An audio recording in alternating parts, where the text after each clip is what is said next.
So how's the feel, madam? Nice. Can you describe for something?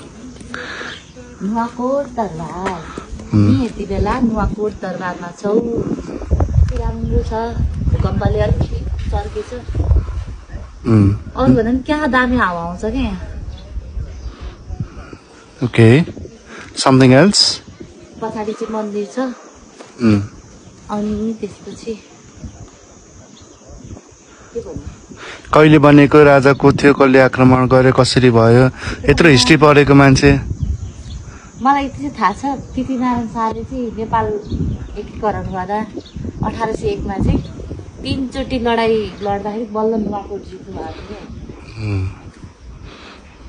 त्यो बेलामा कसरी आउने होला है यतिको बाटो हेर न घोडामा टिक्रिक टिक्रिक टिक्रिक टिक्रिक टिक्रिक गरेर घोडामा आउने हामी अघि आएको उतो बाटो हैन उतो उयो तलको मेन पिच भएको बाटो त्यो माथिको त्यो रिजोर्ट हो त्यो ए त्यो अघि यताबाट जाने रिजोर्ट ल नि त अब भिडियो बनाउँ न तल बनाइरहेछ त कहाँबाट बनाउनु अब यता धान चल्छ अब